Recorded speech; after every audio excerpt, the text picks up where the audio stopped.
Не жди перемен, твори перемены. С таким девизом работают движения «Молодежка ОНФ» в Башкортостане, которое объединяет около 100 человек. Обсудим главные проекты прямо сейчас в программе интервью. Сегодня с нами координатор движения «Молодежки ОНФ» Рустам Салахудинов. Рустам, здравствуйте. Здравствуйте.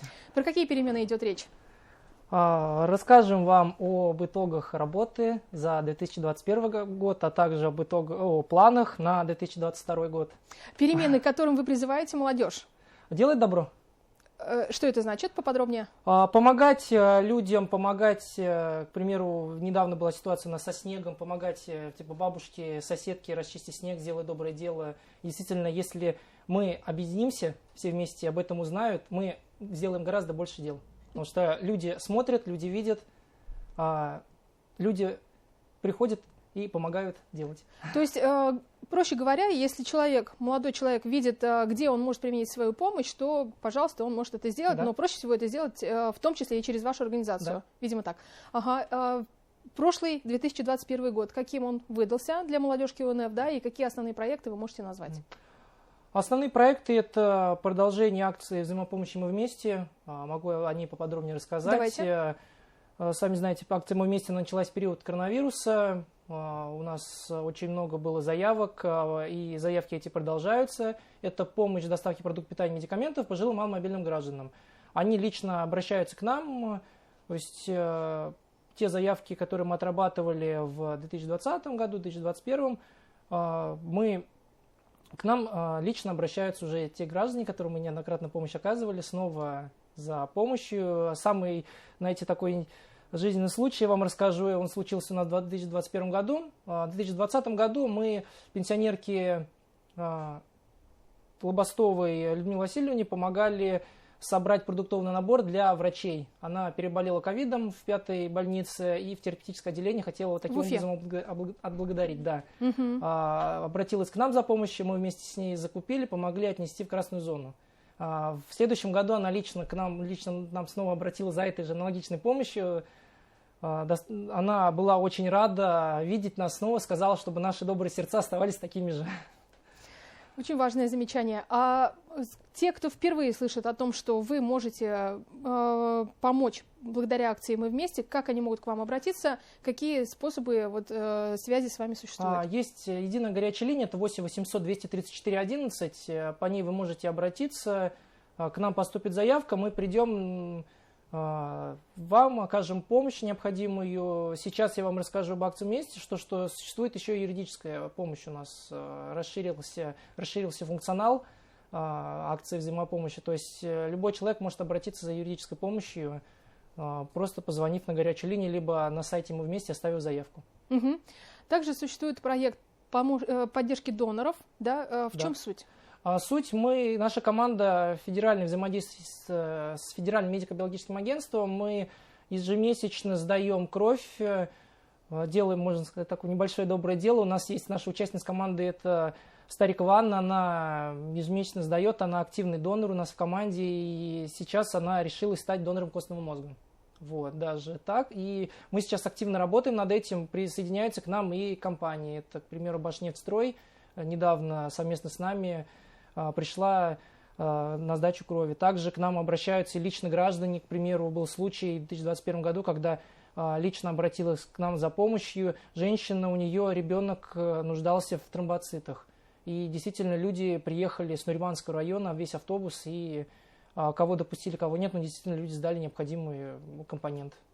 Также активисты молодежки УНФ взаимодействуют с МЧС. Да. В каких случаях и какие реальные дела уже существуют? С МЧС, как вам скажу, 2021 год выдался для нашей команды, он как всех очень сложным, в плане того, что наша команда помогала ликвидировать последствия ЧС, это в Крыму, в Керчи, помогала тушить пожары в Якутии. В Крыму был паводок? Нет, в Крыму был паводок, да. Сильный. Помогали устранять ребята с нашей команды. Был проект «Чистая Арктика», в котором я принимал участие в одной из первых групп. Мы ездили в рабочий поселок Росовой, это на полуострове Ямал, помогали расчищать побережье Карского моря от металлолома и горюче-смазочных материалов. Также ребята наши отправились в Бескюль, это поселок, который пострадала очень сильно от пожаров. Ребята помогали потушить пожары и после уже заняться восстановлением, сносом, восстановлением зданий. Ну, на территории Башкортостана наверняка тоже существуют экологические проекты, в которых вы принимаете участие. Да, недавно, могу вам рассказать, всероссийский проект «Бумбаттл» у нас был задействован. Очень активно хотел бы выразить благодарность топливно-энергетическому колледжу. С его помощью нам удалось собрать полтонны макулатуры. Вот. И далее что последовало? Далее... Вы ее сдали? Мы ее сдали. В дальнейшем будем также помогать продолжать делать добрые дела. Вот. Угу. То есть у нас акция это была добровольная, действительно, мы обратились к колледжу, колледж с большим удовольствием, ребята активно приходили, сдавали. Это акция у нас добровольная, всероссийская акция по сбору, можно сказать, макулатуры, такая соревновательного характера. Были призы для них. Безопасность детства – это еще один проект. Как вы работаете по этому направлению? Безопасность детства. Мы проверяем детские площадки на наличие в них неисправностей. К примеру, могу вам сказать, что одна из площадок, которые мониторили наш региональный штаб Народного фронта, это площадка по Сипайлово. Она оказалась одной из самых худших площадок в России. Да, ведется вот такая работа, потому что, сами знаете, дети играют, бегают по гаражам, лазают, могут получить все травмы. И действительно, только когда они получат травму, действительно об этом проблема будет решена. Только тогда. Но этот проект направлен на то, что мы выявляем вот эти недочеты и с администрацией совместно уже принимаем решения по дальнейшему действию. Много таких проблемных детских площадок в Башкортостане еще, потому что с таким же поручением обращался и глава Башкортостана Ради Хабиров. Он обращал внимание, что железных качелей не должно быть, да, что должны быть безопасные покрытия. Да, на самом деле основной проблемой это безопасное покрытие и отсутствие описаний, именно опознавательных знаков таких отсутствовало.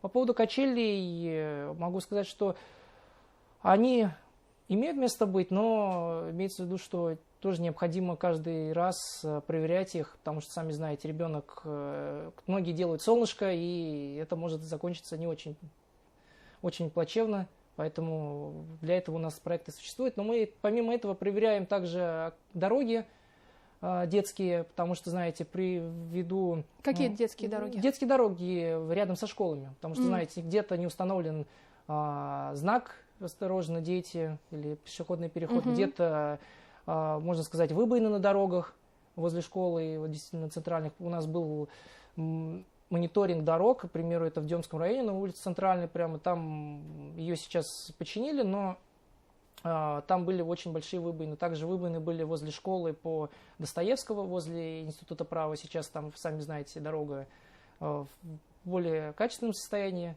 нежели была ранее. Угу.